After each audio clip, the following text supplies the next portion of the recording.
রমজানের সবচেয়ে গুরুত্বপূর্ণ দিনগুলো, সবচেয়ে গুরুত্বপূর্ণ মুহূর্তগুলো কোনগুলো, রমজানের কোন সময়গুলো সবচেয়ে দামি, এটা বুঝতে আমাদের সমাজের বেশিরভাগ রোজাদার ভাইরা বোনেরা আমরা ভুল করে ফেলেছি।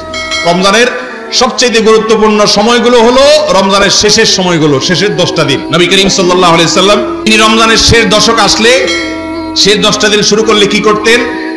4টা কাজ করতেন।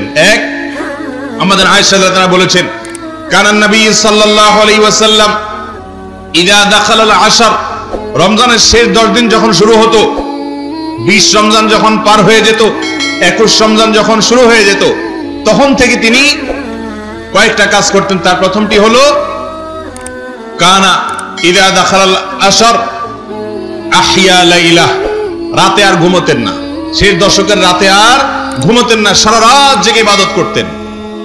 ওয়া আইকাযা আহলাহ, আর এই দশকে তার পরিবারের লোকদেরকে ঘুম থেকে ডেকে তুলতেন, কাউকে ঘুমোতে দিতেন না। কারণ এটা ঘুমানোর সময় নয়, ঘুম সারা বছর যাওয়া যাবে, এটা তো আল্লাহর পক্ষ থেকে পাওয়া অফারের সুযোগ, বিধায় এই সুযোগ হাতছাড়া করা যাবে না। পরিবারের লোকদেরকেও ইবাদতের জন্য ডেকে তুলতেন। আর 3 নম্বর কাজ হলো ওয়াসাদ্দা মিযজারাহ, তিনি তার কোমর বেঁধে নিতেন, কোমর বেঁধে ইবাদত বন্দেগী করতেন, অর্থাৎ তার জীবনে সবচেয়ে বেশি সাধনা করতেন। 4 নম্বর হলো কানা ইযা দাখালাল আশর কানা ইয়াজতাহিদু ফীহি মা লা ইয়াজতাহিদু ফী গায়রি, রমজানের শেষ দশকে যত ইবাদত বন্দেগী নবীজি করতেন, এত ইবাদত বন্দেগী অন্য কোনো সময় করতেন না। আমরা সেই ইবাদতকে শর্টকাট করে নিছি, আমরা শুধু 27 তারিখে ইবাদত করি, 27 রাতে, অন্য রাতের আর কোনো খোঁজ খবর আমাদের নাই। অথচ আমাদের নবীজি শুধু 27 রাতে ইবাদত করতেন, তিনি রমজানের শেষ দশকের সবগুলো রাত ইবাদত বন্দেগী করতেন। আর রমজান চলে গেলে আমরা অনেকে ইবাদত বন্দেগী ছেড়ে দেই।